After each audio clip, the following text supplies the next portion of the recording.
Thanks for joining us this Sunday for NBC5 In Depth. I'm Adrian Pastor. This week marked the end of National Hispanic and Latin Heritage Month, and in Vermont, Latino representation takes many forms, even on the big screen. I sat down one-on-one with Hollywood actor Luis Guzmán to talk about his career, his love for Vermont, and how he manages to keep his roots close. Thank you so much to Luis Guzmán, who is joining us here for NBC5 In Depth today. I wanted to start off by talking to you a little bit about your journey to Vermont. You've lived in the state since the 90s. What made this place home for you and your family? Well, I came up here back in 1974, 75.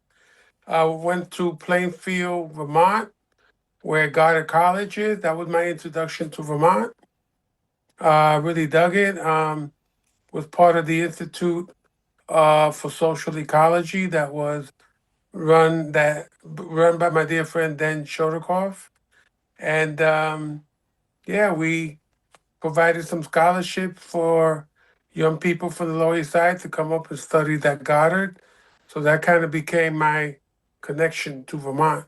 And it was my escape from the city. I was involved on the Lower East Side with a group called Charas. And I was a community organizer, a youth coordinator, working with young people. We provided after-school programs for kids. We provided leadership training for teenagers and also cultural events.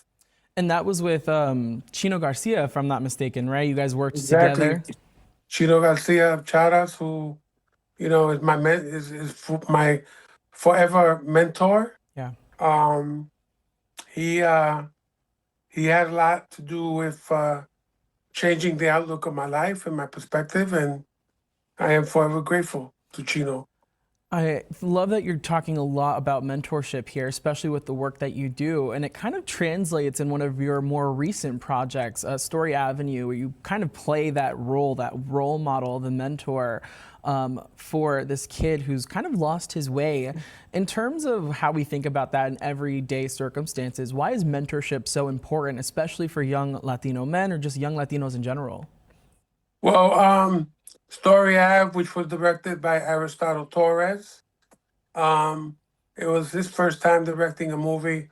And also my son, Luis Guzmán, who was one of the producers of this movie, gave me an opportunity to come into this role, not only to be a character that was trying to help a young man, but along the way, also mentoring an up-and-coming director, mentoring an up-and-coming producer who happens to be my son.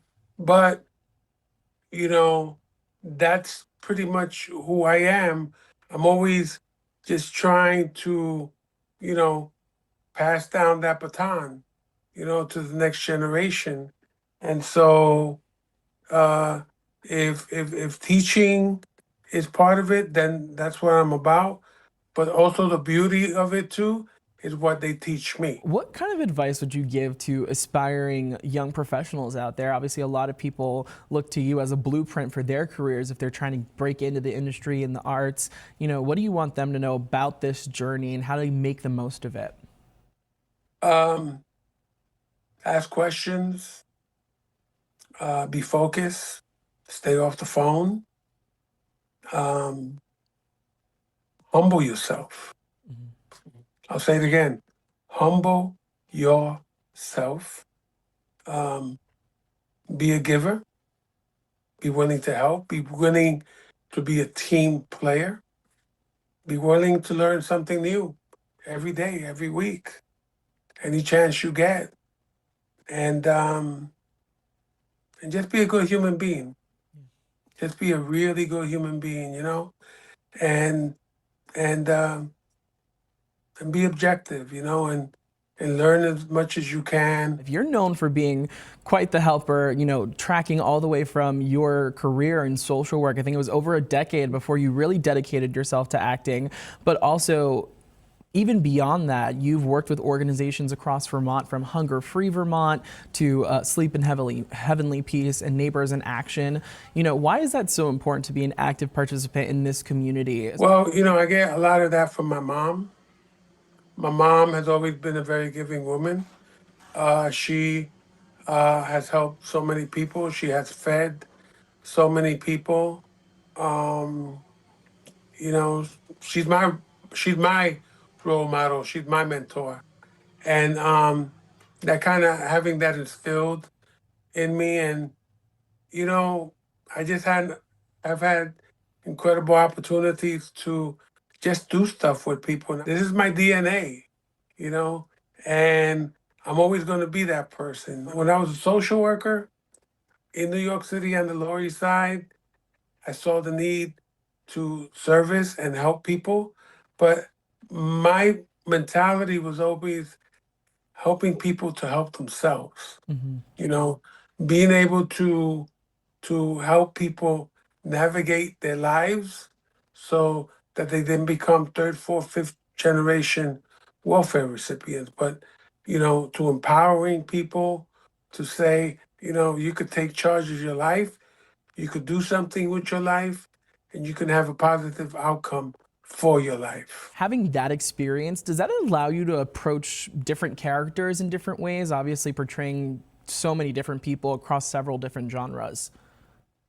Oh, absolutely. I mean, I did a show a few years ago called Cold Black, where I played the senior trauma nurse, and I went by the name of Mama because I looked out for everybody, and so when I did that role, because that character just cared so much about people, and not only my doctors and nurses, but also those patients that would come in, and my experience as a social worker really helped me because I wanted people to win.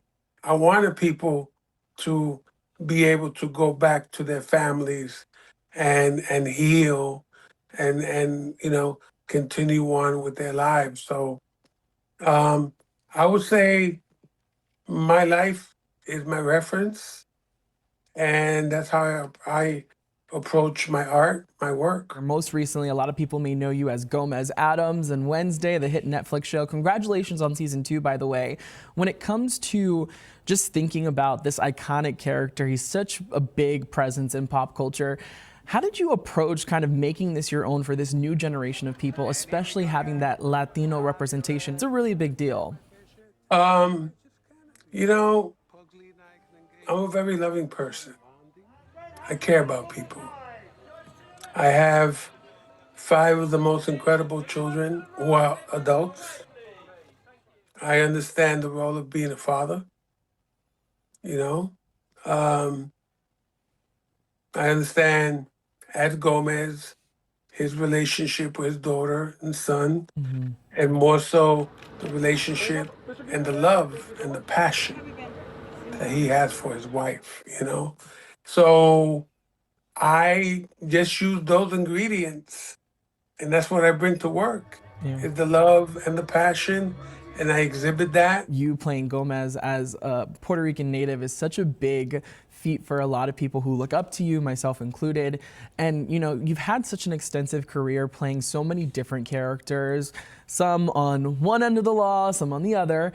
When it comes to the evolution of Latino representation in Hollywood, how would you describe that kind of arc that we're seeing today? And obviously, if there's anywhere else that we need to go, how do we get there? Well, I'm proud to that we've come a long way. We've come a long way, and we're making strides every day. Um, you know, um, I guess one of the biggest things right now is that Benito, Bad Bunny, is doing the Super Bowl. Yes. And um, as a Puerto Rican, as a Latino, I take a lot of pride in that because, we're very talented people.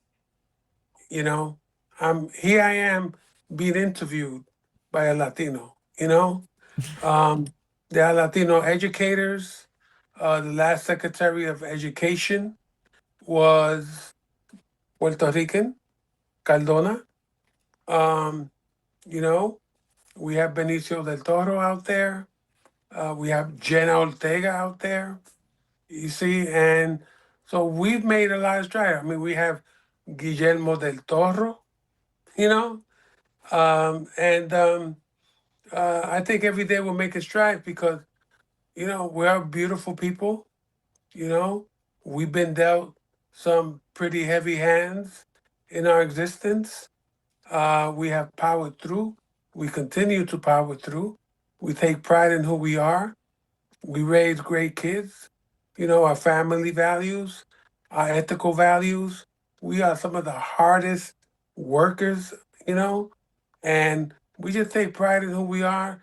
We love celebrating life, and damn, do we cook good. That is very true. What? Come on. You know how many men on my neighbors I have turned down to pasteles? Yeah. And they're like, yo, that gold, those are gold bricks. So they always asking me for two things, pasteles or coquito. Yeah. Hey, I can't make that myself. I've tried and it never comes out well. So I'm going to try again this upcoming holiday season. You've often said, or you've said before in the past rather, that you want to bring the movie making magic to the Green Mountain State. You want to tell more stories. If you could, and this will be our final question, if you could tell any story, budget is no limit, what kind of story would you tell? man, I would just tell a story about really the people and the nature of Vermont and how this is such a great state, how we all come together to help each other, how we look out for one another. 3 years ago when we went through the flooding, man, it's just seeing, how people just showed up, without being asked, just seeing people that were cooking food and bringing it to the volunteers, how a lot of farmers, a lot of builders just bought in their equipment, you know, and to help, not to get paid, to help. And we have so many good people here. Of course, just like any other place, we do have our issues that need to be addressed. But um, for me, the bottom line, it's a good place, it's a good state, and I'm lucky to be here. I'm lucky to have the neighbors that I have. Uh, I take a lot of pride in telling people that I live in Vermont.